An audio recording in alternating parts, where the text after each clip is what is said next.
నమస్తే. నమస్కారం నాన్న. తెలుగు కాళిదాస్ అయినా తెలంగాణ కాళిదాస్ అయినా అందశ్రీ అన్న అని జననానుడి. యూనివర్సిటీలలో చదువుకోకపోయినా పట్టాలు తీసుకోకపోయినా ప్రజలల్లో మీ అనుభవం అనుకోండి, మీరు మనసు పెట్టి రాసిన పాటలు సాయుధ రైతాంగ పోరాటం చేసి మీ పాట దాని మీద రాసిన దాంట్లో నైజాముల పైజాములు ఊడగొట్టి దిగంతాలకు తరిమిన చరిత్ర ఈ తెలంగాణ ప్రజలది. అదొక భాగమైతే సాయుధ రైతాంగ పోరాటంతో మనం స్వేచ్ఛను సాధించినామని అనుకుంటా. నేను 60 సంవత్సరాలు సమైక్య పాలనలో జరిగిన మలిదశ తెలంగాణ పోరాటం, ఈ ప్రాంత రైతుల పోరాటం, ఈ ప్రాంతం యొక్క ప్రజల పోరాటంలో స్పష్టంగా మీ పాత్ర, దాని మీద మీ గలం అనుకోండి, మీ స్ఫూర్తి అనుకోండి, విస్పష్టంగా అనిపించింది. ఈనాడున్న దొరల తెలంగాణకు సంబంధించి ప్రజల మీద వాళ్ళ ఆధిపత్యం అని నేను అనుకుంటున్నా. మీరు కవిగా స్పందించే హృదయంగా మీ వైపు నుంచి ఏ కోణంలో చూస్తున్నారు, 10 సంవత్సరాల అనుభవాన్ని మీరు ఏ రకంగా విశ్లేషిస్తారని నేను ఆశిస్తున్నాను మీ నుంచి. భాగాలుగా తెలంగాణ అస్తిత్వాన్ని, తెలంగాణ ఆత్మను ఆవిష్కరించాలనుకున్నప్పుడు ముందుగా మీరు మాట అన్నారు, కాళిదాసు భారతీయ సాహిత్యంలో ఒక శిఖరాయమానం కాదనను. నేను కాళిదాసును అవునో కాదో అని కూడా చెప్పలేను, కానీ అమ్మ ఆశీర్వచనము అనిర్వచనంగా నా మీద ఉన్నదని చెప్పగలను. ఎందుకంటే పాఠశాలకు పోకున్న పశువుల కాపరి నుంచి మొదలైన నా జీవితం, అంటే కుక్కలు ధరుముతున్న కుందేలు పిల్లలాగా మొదలైన నా జీవితం, మృగాలు ధరుముతున్న జింక పిల్లలాగా అడిగేసిన జర్నీ, ఇవన్నీ చూసుకున్నప్పుడు ఇలా మీ ముందట కూర్చున్న స్థితిని చూస్తున్నప్పుడు కొద్దిగా ఆశ్చర్యం కలుగుతుంది, నాకు ఆశ్చర్యం కూడా కలుగుతుంది, తెలియని అద్భుతం కూడా అనుకుంటాను. కాళిదాసు భారతీయ సాహిత్యానికి ఎంత పెట్టని కోటగా నిలబడ్డాడో, నేను తెలంగాణకు పెట్టని కోటను అనను. తెలంగాణ పెట్టిన కోటనే నేను, తెలంగాణ భిక్షం పెట్టిన పాటనే నేను, తెలంగాణ పట్టుకున్న ఆ వారసత్వ పరంపర నుంచి పట్టుకున్న కలమే నాది. ఎక్కడో టాపి పని చేసుకునే అందశ్రీ ఇలా మీ దగ్గర కూర్చునే స్థితి రాదు వాడికి. అయితే చాలామంది తెలంగాణ ఉద్యమంలో నేను త్యాగం చేసినా, అది చేసినా, ఇది చేసినా చాలా గొప్పలకు పోతున్నారు. నేనేం త్యాగాలు ఏమి చేయలేదు. జననీ జన్మభూమిచ్చ స్వర్గాదపి గరీయసి అన్న అయోధ్యకు నేను పోవాలి, ఇక్కడ ఉండడం కాదు అన్నట్టుగానే నన్ను గన్న నేల రుణము తీర్చుకోవడానికి నేను తెలంగాణ ఉద్యమానికి వచ్చాను. తెలంగాణ పల్లెల యొక్క జీవన విధానాన్ని, ప్రజల యొక్క ఆలోచనను, ప్రజల ఆలోచననే ఆలంబన చేసుకొని ముందుకు నడిచిన మీరు ఈ పరిస్థితులను వివరిస్తే నిజంగానే తెలంగాణ బంగారు తెలంగాణ అయిందా? నిజంగానే ఈ తెలంగాణలో ప్రజలకు పాలకులు స్వేచ్ఛనిచ్చిండ్రా అనేది తెలుసుకోవాలని, ప్రజలకు తెలవాలనేదే నా ఆలోచన. 10 ఏళ్ళల్లో బంగారు తెలంగాణ అని సారు కంగారెత్తి ఇచ్చాడు జనాలను. బంగారం అంటే ఇదివరకే చెప్పాను నేను, బంగారము అనగా అంగడి. అక్కడ అమ్ముకోవడం, కొనుక్కోవడం, కానీ ఇథిక్స్, మానవ విలువలు ఏముండే అక్కడ.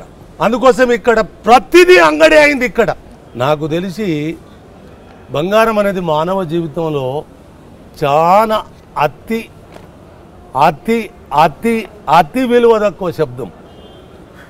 ఎందుకంటే ప్రజలు భ్రమలో ఉంటారు కదా, బంగారం అనగానే బంగారం వండుకొని తినరు కదా.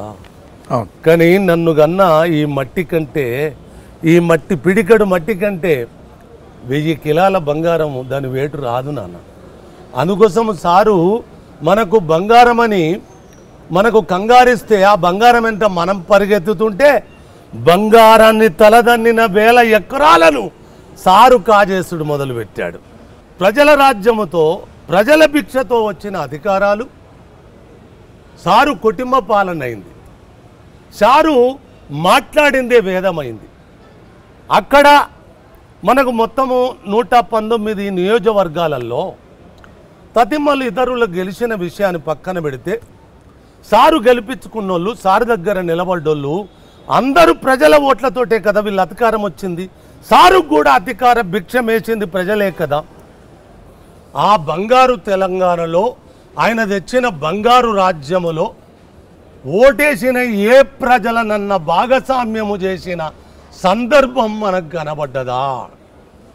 సారు మాట్లాడతాడు, సారు కొడుకు మాట్లాడతాడు, సారు అల్లుడు మాట్లాడతారు, సారు బిడ్డ మాట్లాడతాడు, సారుకు మందు పోసి మందు గోలిచ్చేటోడు కూడా మాట్లాడతాడు. ఇక ఈ 4, 5 కాకుండా ఇంకొక ఆయన మనమోడు 6వ సంఖ్యగా, ఆయనకి ఇష్టమైన 6వ సంఖ్య కదా, ఆయన 6వ సంఖ్యలో మనమనికి కూడా ఈ తెలంగాణ వాళ్ళ తాత జాగీరులాగా మనమనికి కూడా రాజకీయ భిక్ష పెట్టి పోవాలన్నది ఒక వ్యక్తి మాట్లాడుతున్నా అనుకుంటాం, ఏకోన్ముఖం అనుకుంటాము. లీడరు ఏకోన్ముఖం కాదు. ఇలా కాంగ్రెస్ వస్తే 10 మంది మినిస్టర్లు అవుతారా, 11 అవుతారా, 12 అవుతారా అని ఎద్దేవా చేస్తున్నాడు కదా. సారింట్లా నాకు తెలిసి 5 ముఖ్యమంత్రులు ఇప్పుడే ఉన్నారు. ప్రజలు భాగస్వామ్యమై పాలన చేస్తున్న పాలన కాదది. బంగారు తెలంగాణ, నా తెలంగాణను దోచుకోవడానికి అంగడు చేసిన తత్వం అది. ఒక్కడు లెక్కలేసుకుంటే వచ్చేదే నా తెలంగాణ. కనుదెరిచిన పశుకూన మొదలు కాటికి కాళ్ళు జాపిన పండు ముసలి వరకు అందరం ఒక్కటైతే కదా వచ్చింది తెలంగాణ. ఏ ఒక్కడిదో కాదు, అందరిది తెలంగాణ. ఏలుకోపోండి 5 ఏళ్ళు, కాదంటే 10 ఏళ్ళు, ఎల్లకాలం ఏలడానికి తెలంగాణ ఎవ్వడి తాత జాగిరు కాదు అని చెప్పిన కదా ఈ నిప్పుల వాగులు. ప్రతి వర్గాలల్లో ఏదో ఒక రకమైన విభజన తేవడము మనం పుస్తకాలలో చదువుకున్నాం. తెల్లదొరలు విభజించు పాలించు అనే విధానంతో రవి అస్తమించని సామ్రాజ్యాన్ని రాజ్యాలు ఏలిండ్రని మనం చదివినాం. అది చదవడం వరకే. ఈ 10 ఏళ్ళల్లో అయితే మాలాకటోలకు కళ్ళతోని మేము చూస్తున్నాం. ఎందుకు చూస్తుంటేనే ఈ విభజన ఈ రకంగా ఎందుకు ఇట్లా మారుతుంది అనేది. నాకు తెలిసి సారులో ఒక నైజం ఉంటుంది నాన్న. ఎందుకంటే ఏ కులంతోటి కూర్చుండి మాట్లాడితే 10 నిమిషాలల్లా పరిష్కారం అయ్యే లక్షణాన్ని సారు దగ్గర ఎవరొచ్చి కూర్చొని మూగొట్టాలి కనుక సారుకు చెప్పేంత స్థాయి ఎవరికి ఉన్నదని ఆయన భ్రమ. ఇట్లా ఒడిని బట్టి ఓట్లు బుచ్చమడుక్కునే నీకే గంత ఉంటే అన్ని తానై నిన్ను నడిపిన నా తెలంగాణ జాతికి ఎంత ఉంటుంది సార్, మీరు మర్చిపోవద్దు. ఒకానొక రోజు నీ ఒళ్ళంతా వణికే ఉంటుంది అని చెప్పాను. ఇలా సారు పరిస్థితి ఒళ్ళంతా వణికే. మాయమవుతున్నడమ్మ మనిషి అన్నవాడు అనే పాట కేసీఆర్ వినలేదంటారా? ఆయన వినకుండా కాదు, పాపము ఎనుగుద్ద పాండవ కథ అనేది ఒక కథ ఉన్నది ఇక్కడ. ఈ షో డెఫినెట్గా చూస్తాడు. ఎందుకంటే చూడాలి, ఈ ఎన్నికలు నెత్తి మీద ఉన్నాయి. ఈ టైంలో అందశ్రీ రేవంత్ రెడ్డి తెలంగాణ అంశాన్ని ప్రస్తావిస్తున్నట్టే గ్యారంటీగా చూస్తాడు. ఆ పాట కొంతైనా వినిపిస్తే ఆయనకి ఏమైనా కనీసం ఏమైనా మార్పు వస్తుందేమో అని నేను అనుకుంటున్నా. అయితే ఒకటి లీడరు, నేను ఒక్క మనవి చేస్తాను ఇక్కడ. నా తల్లిని చెరబట్టనంత కాలం నేను ఎవ్వరికైనా తల వంచి సలాం చేస్తాను. రేపు ఎవరు అధికారంలోకి వచ్చినా కాదు మీరు అధికారంలోకి వస్తే కూడా నా తల్లిని చెరబడితే ఆయనకు పాఠం చెప్తున్నాం ఇవాళ మనం. ఆయనకు ఆల్రెడీ పాఠం వచ్చింది కూడా. ఒళ్ళులో వణుకొచ్చిందంటే పాఠం వచ్చినట్టే. కానీ లోకనానుడు ఒక్కడున్నది కేసీఆర్లో, రాజకీయ నాయకులలో కూడా అది ఉంటుంది. ఇనుగుద్ద పాండవ కథ అని వినడం వదిలిపెట్టడం, వీళ్ళే అన్ని తయారు చేయడాలు, ఈ ద్వంద్వ నీతులు ఉంటాయి వెళతాడు. మరి 80,000 పుస్తకాలు చదివిన కేసీఆర్కు ఈ చిన్న లాజిక్ మిస్ అయిందంటారా అన్న? 80,000 పుస్తకాలు చదివిన మాట ఆయన 80 కాదు 80 ఎంత 160,000 పుస్తకాలు చదివినా నాకు అభ్యంతరము లేదు. కానీ పిడికడు మట్టితనము, పిడికడు మనిషితనము, పిడికడు మాటిచ్చి నిలబెట్టుకోలేని తనం ఉంటే, అవి మనిషిలో లేకుంటే తనువు బతికున్న శవమే తప్ప వాస్తవానికి మనిషిగా జీవించినట్టు ఏ కోసాన ఎవ్వడు లెక్క చెయ్యడు. ప్రజలు నాకు కోట్లేసి గెలిపించిన నేను రాజును, గెలిచిన కాబట్టి నేను రాజును, ఓడిన కాబట్టి మీరు బానిసలు. మీరు అసెంబ్లీలో ప్రతిపక్షాలుగా మాట్లాడడానికి వీల్లేదు. 5 సంవత్సరాలు నా ఇష్టారాజ్యంగా వెళ్తా అని ఆయన అసెంబ్లీలో స్వయంగా ఏం దాచుకోలే, ఆయన బయటికి చెప్తుండే. ఆయన ఆలోచన మీరు అన్నట్టుగానే ఉంది. మంచిదే. అంటే ఒక ప్రకృతి నుంచి ఒక మాట మాట్లాడుకుందాం. గడ్డి మేసే కుక్క మాంసమే తింటది, గడ్డి కూడా మేస్తుంది. ఏ జంతువైనా మాంసానికి ఆహారంగా ఉన్నాయి. వేట దొరకన్నాడు ఏదన్నా గడ్డి మేస్తుంది, తోచింది తింటది. అవి మెయ్యని గడ్డే లేదు. సింహము జీవిత కాలములో వేట ఆడినా వేట దొరకకున్నా ఎప్పుడన్నా తల వంచి గడ్డి మేసిందా? మేస్తదా? మరి నువ్వు తల వంచి మెయ్యని గడ్డే లేదు కదా సార్, నువ్వు మెయ్యని గడ్డే లేదు కదా, నువ్వు రాజు ఎట్లయితావు? ఒకవేళ నువ్వు రాజువే అనుకొని అసెంబ్లీలో అంత నిర్లజ్జంగా చెప్పుకుంటే, నేను రాజును అని నిర్లక్ష్యంగా చెప్పుకుంటే, ఒంగబడి బుచ్చగాడిలా ఓటెందుకు అడుగుతున్నావు సార్? మళ్ళీ నువ్వు రాజు అనుకుంటే ఓడితే ఓడుతా, గెలుస్తా తల వంచకుండా పోవాలి కదా. మరి తల ఒగ్గి ఓట్లు అడుగుతున్నావు అంటే నువ్వు రాజు కాదు. ప్రజలకు నువ్వు బానిసవు. రాచిపెట్టుకోసారి డేట్. నా తెలంగాణకు ఒక్క పెద్ద జీతగాడి మాత్రమే తప్ప నా తెలంగాణకు రాజెవడే? ఇక్కడ నా తెలంగాణనే రాజ్యము. నా తెలంగాణ అమ్మే రాజు అమ్మనే, రాణి కూడా అమ్మనే. నిన్ను ముచ్చముటలు పట్టించి 3 చెల్ర నీళ్లు తాగబట్టేది, తాగపిచ్చేది కూడా ఈ మట్టే కదా. ఇక్కడ రాజులు చెల్లుబాటు గారు. అయినా నిన్ను దొర, ఇప్పుడు దొరల రాజ్యం అన్నారు. ఇది ఒక్కసారి నవ్వుతుంది రేవంత్ నాకు. ఇక్కడ దొరలు ఎక్కడున్నారు అంటే ఇప్పుడు మనవి చేస్తాను. అడ్డం వస్తున్నా? మాలోడు, మాదిగోడు, రెడ్డోడు, కాపోడు, బాపనోడు, కమ్మోడు, ఇట్లా సాగలోడు, మంగళోడు అని మాట్లాడుతున్నావు కదా. మరి ఎలుమోడు అనాలి కానీ దొరేందే దరుబగ్గ భావజాలం అది. ఎప్పటికీ దొర. మా ఉద్దేశంలో, అంటే నా ఉద్దేశంలో, లేకపోతే రాజకీయ పరిభాషలో దొర అంటే దోపిడీ చేసేవాడు, ప్రజల్ని పీడించేవాడు, ప్రజల్ని హింసకు గురి చేసేవాడు, ప్రజల మీద ఆధిపత్యం చెలాయించి నేనే గొప్పవాడిని అనుకునేవాడిని. ఇన్ని పదాలు అనే బదులు దొర అంటే సరిపోతానా అనే మా ఉద్దేశం అది. మేము దొర అంటే ఇన్ని పదాలకు సమతూకమైన ఒకటే అర్థమవుతుందని. కానీ సారు నిజంగానే దొర అనుకుంటున్నాడు కదా. ఓహో, ఆ ప్రమాదం ఉందా? ఆ ప్రమాదం ఉంది కదా. మేము చూస్తున్న కోణం ఒకటి ఉంది, ఆయన అనుకునే కోణం ఒకటి ఉన్నది కదా. ఇక్కడ దొరలు చెల్లుబాటు కాదు. మీ దొరలను గడీలను కూలగొట్టి గడీలను కూలదన్ని శివాలు దాటిచ్చింది నా తెలంగాణ. ప్రజాస్వామ్యములో చాలా మంది నాన్న కమ్యూనిస్టుల నుంచి, నక్సలైట్ల నుంచి, విప్లవోద్యమాల నుంచి, భక్తివోద్యమం నుంచి, పౌరాణిక నుంచి, రాచరిక వ్యవస్థ నుంచి ప్రజలే దేవుళ్ళు, ప్రజలే పాలకులని చెప్పినోడు ఒక్కనా కొడుకు ప్రజలను భాగస్వామ్యం చేయలే. మరి మీరు అధికారంలోకి వస్తా అని వేదికెక్కి సారులో వణుకు పుట్టిస్తున్నారు కదా. మరి మీ ప్రభుత్వం వస్తే ఒకవేళ ప్రజలను భాగస్వామ్యముతో కూడిన పాలన చేయగలరా? డెఫినెట్గా. అంటే కాంగ్రెస్ పార్టీకి ఒక గొప్ప లక్షణం ఉంది. వ్యక్తులు బలవంతులైనప్పుడు సంస్థ చూస్తూ ఊరుకోదు. అంటే నేను సామాన్యుల కంటే అతీతము, లేకపోతే నాకంటే గొప్పవాడు లేడు అని ఎప్పుడైతే అనుకుంటుందో పార్టీ కరెక్షన్ చేయడానికి ఎప్పుడు ఉంటుంది. చాలామంది బలవంతులు అనుకున్న వాళ్ళని అప్పుడప్పుడు కాంగ్రెస్ పార్టీ ముఖ్యమంత్రులను మారుస్తుంది, కాంగ్రెస్ పార్టీ వీళ్ళని మారుస్తుంది అని చర్చ ఉంది. ఎందుకు మారుస్తుంది? మార్చాల్సిన పరిస్థితి ప్రజల నుంచి డిమాండ్ వచ్చినప్పుడు పార్టీ ఎప్పుడు పార్టీ ఓపెన్ మైండ్తో ఉంటుంది. ఇట్లాంటివి ఏమన్నా వచ్చినప్పుడు కరెక్షన్ చేయడానికి కాంగ్రెస్ పార్టీ నుంచి మనం ఆశించవచ్చు. అంత మాత్రం నేను చెప్పగలను. ఇప్పుడు కాంగ్రెస్ అధికారంలోకి వస్తే ముఖ్యమంత్రి ఎవరు అనేది కోటి ప్రశ్నల బరువున్నది. దానికి మీరు క్లారిటీ ఇవ్వగలరా?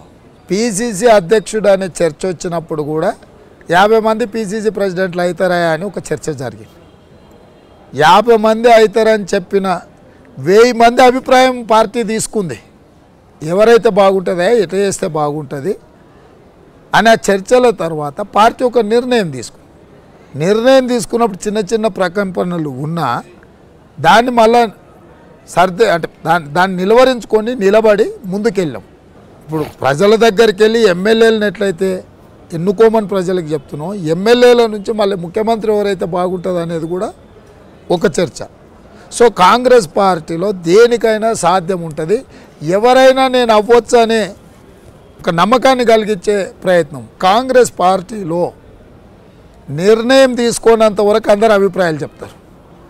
నిర్ణయం తీసుకున్న తర్వాత అందరూ ఆ నిర్ణయం వెనకాల నడుస్తారు. భూమే ఆత్మగౌరవం, భూమే మనిషి యొక్క గుర్తింపు. కాంగ్రెస్ నమ్ముతుంది చిరునామనే భూమి. మరి ఇవాళ 25 లక్షల ఎకరాల అసైన్మెంట్ పట్టాల పేరు మీద కాంగ్రెస్ పార్టీ భూమి లేని పేదలకు పంచింది కదన్న. 12 లక్షల ఎకరాలు అటవీ భూములను 2006 అటవీ హక్కుల చట్టాన్ని తీసుకొచ్చి 12 లక్షల ఎకరాల పోడు భూముల పట్టాలు కూడా కాంగ్రెస్ పార్టీ పంచింది. దున్నేవాడికే భూమి అని నక్సలైట్లు ఏ మాట అయితే చెప్పిండ్రు, అగ్రికల్చర్ సీలింగ్ యాక్ట్ తీసుకొచ్చి దాన్ని అమలు చేసి నిజంగా ప్రతివాడికి వీలైనంత మేరకు భూ పంపకాలు జరగాలి, వాళ్ళ ఆత్మగౌరవాన్ని నిలబెట్టాలని చిత్తశుద్ధితోని కాంగ్రెస్ పార్టీ సీలింగ్ యాక్ట్ తీసుకొచ్చింది. జాగీర్దారులను, జమీందారులను, భూస్వాముల దగ్గర వేలాది ఎకరాలు వాళ్ళ ఆధీనంలో ఉన్న వాటిని అన్నిటిని గుంజుకొని ఈరోజు వాటిని పంచిపెట్టడం జరిగింది. ఇక ఇప్పుడు ఏదన్నా తీసుకోవాలంటే కొనుక్కోవాల్సిన పరిస్థితి. సీలింగ్ యాక్ట్తో ఏమైపోయిందంటే పరిమితమైన భూమి అయిపోయింది, ప్రజల దగ్గరకు వచ్చింది. తెలంగాణ ప్రతి ఉద్యమకారుడికి 250 గజాల స్థలం ఇస్తాము అని. ఎందుకంటే ఈ భూమి ఆకాశాలు ఉన్నంతకాలం ఆ భూమి ఉంటుంది. ఉద్యమంలో అతని గుర్తింపే భూమి.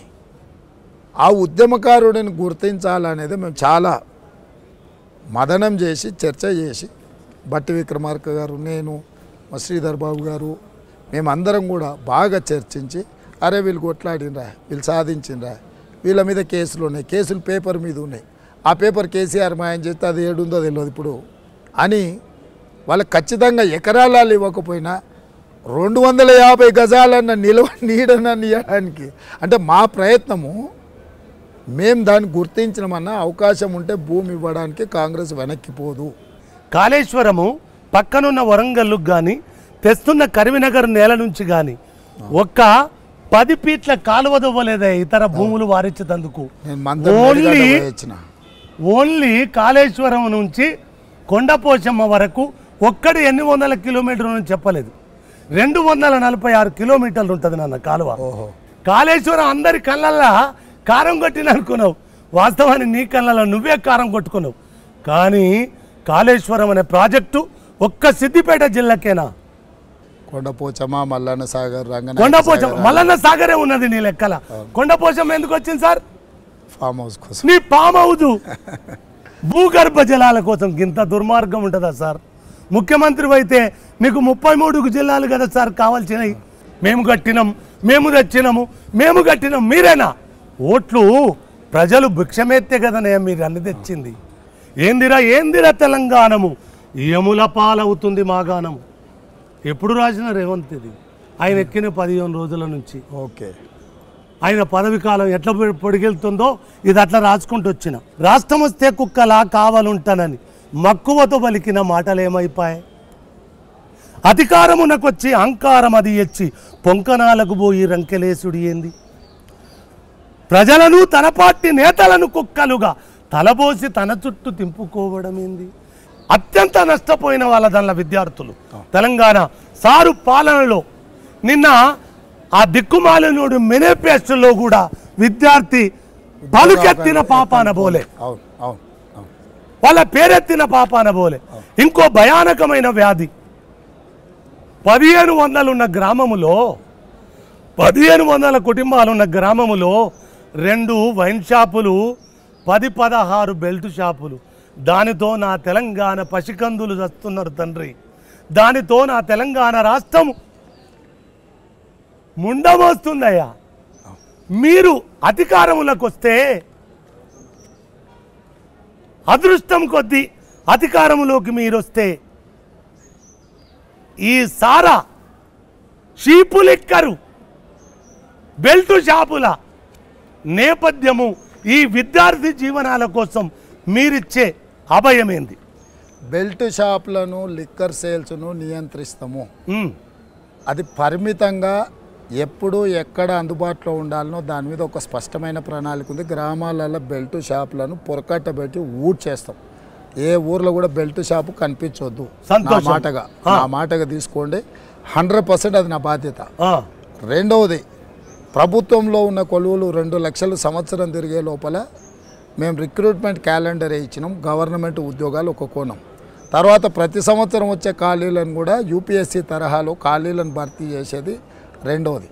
మూడవది, ఇక్కడ విద్యార్థులకు చెప్పి విద్యార్థులలో నైపుణ్యతను పెంచి, అందుకే ప్రగతి భవన్కు నేను ప్రగతి భవన్ తీసేసి డాక్టర్ బాబాసాహెబ్ అంబేద్కర్ ప్రజా దర్బార్ ప్రజాభవన్ అని పెట్టి అందులో దీనికి సంబంధించిన మొత్తం ఒక మినిస్ట్రీ, ఒక ప్రభుత్వంలో ఒక వ్యవస్థ అనేది తెచ్చి ప్రపంచంలో ఉండే అన్ని అవకాశాలను వీళ్ళని అందుబాటులోకి తీసుకొచ్చి ఈ నిరుద్యోగ సమస్యను శాశ్వతంగా నిర్మూలించడానికి 100% కృషి చేస్తాం. ఎందుకంటే తెలంగాణలో ఇవాళ తెలంగాణ పబ్లిక్ సర్వీస్ కమిషన్ దగ్గర 30 లక్షల మంది నిరుద్యోగులు నమోదు చేసుకోరు. ఇది చదువుకున్న వాళ్ళు.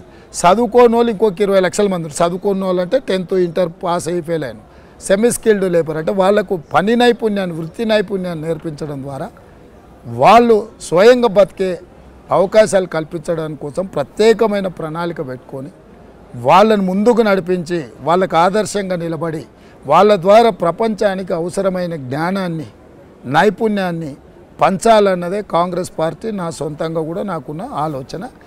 సార్ కూడా అధికారంలోకి వచ్చినప్పుడు ఇంటికో ఉద్యోగం, దళితులకు 3 ఎకరాలు, దళితుడే ముఖ్యమంత్రి, మామూలు కోతలు కొయ్యలే. అవి తలకిందులైనాయి. మీరట్లా తలకిందులు కావద్దని కోరుకుంటా నేను. ఇక పోతే ఈ మధ్యన నేను అప్పుడప్పుడు వింటుంటా ఒక పాట ప్రభుత్వాన్ని కూలగొట్టింది అని. మంచిదే, నేను ఆ పాట రాసిన సార్కు ఆ పాటకు కూడా నేను సెల్యూట్ చేస్తున్నా, చేతులెత్తి కూడా మొక్కుతాను. కానీ ఇక్కడ పాటలే పెట్టని కోటలై నిలిచినాయి, పాటలే పెట్టని కోటలై నిలిచినాయి, పాటలే ముందుండి ప్రజలను నడిపినాయి, పాటలే ఉద్యమానికి బాటలేసినవి, పాటలే ముందుండి ప్రజలను నడిపినవి, పాటలే పెట్టని కోటలై నిలిచినవి, పాటలే కోటి కంఠాలై మ్రోగినవి, పాటలే కదా రాష్ట్ర పట్టాభిషేకాలు, పాటలే కదా రాష్ట్ర పట్టాభిషేకాలు, పాఠభిక్షమే కదా మీరేలే పదవులు, గుండె గుండెన గండ దీపమై వెలిగిన పాటనవమానించ పదవులంకారమా. మరిక్కడ పాటలు రాష్ట్రాన్ని తెచ్చినాయి. ఆ పాటల కోసం, ఆ పాటలు రాసినోళ్ళ కోసం కంఠాలు బగులగొట్టుకొని ఆచేతు హిమాచలం తలదిప్పి చూచేలా చేసిన ఇక్కడ సాంస్కృతికోద్యమం.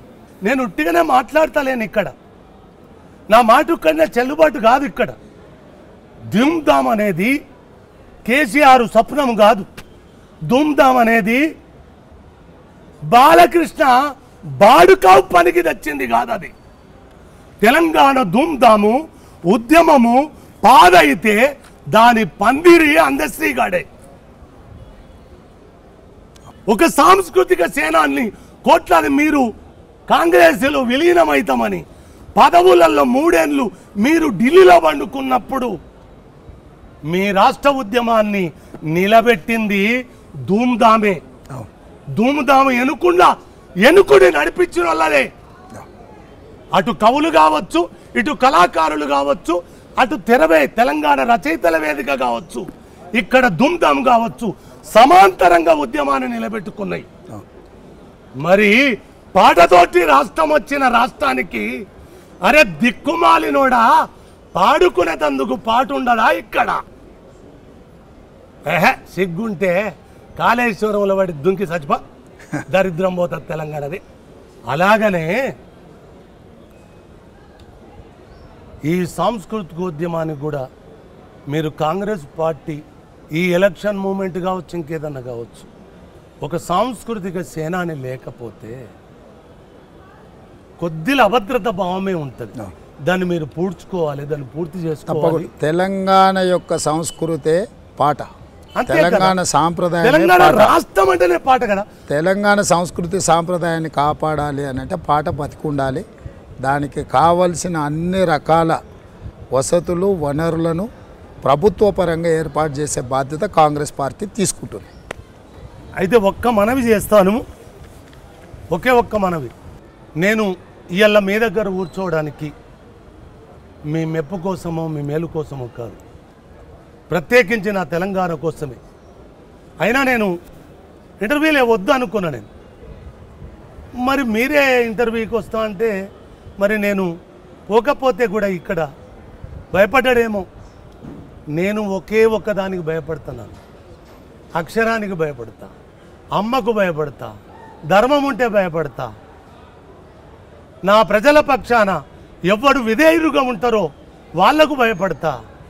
నా తల్లిని చెరబట్టనంత కారణం ఎవరికైనా తల వంచి నమస్కారం చేస్తూనే ఉంటా.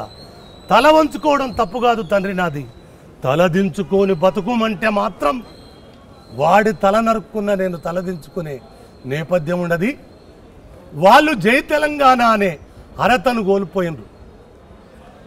మళ్ళా టిఆర్ఎస్ పేరు మార్చి బీఆర్ఎస్గా మార్చి మాది పక్క రాజకీయ పార్టీ అని చెప్పుకున్నప్పుడు ఇంకా సిగ్గు లేకుండా మా ఉద్యమము మాకు ఓటేయండి, మాకు పిచ్చమేయండి. కాదు కాదు కాదు కాదు ఇగో ఓడిస్తే నేను ఫామ్ హౌస్లో పోయి పంట బాగుందయ్యా. అది కూడా ఒక మాట చెప్తున్నా, రాతి దుర్గాలను కూలదన్నిన నా పాదాలకు, రాతి దుర్గాలనే కూలదన్నిన నా పాదాలకు 4 ఇటుకలతో కట్టుకున్న ఓ ప్రహారి ఒక లెక్కనా? అది మర్చిపోద్దు. అందుకోసం నా తెలంగాణ మేలు కోరినంతకాలం అందశ్రీ అమ్మ పాదాన సందడే చేస్తాడు, లేకపోతే మీ జుట్టుకు గజ్జగట్టి ఊరేగిస్తాడు. జై తెలంగాణ, జై తెలంగాణ, జై జై తెలంగాణ.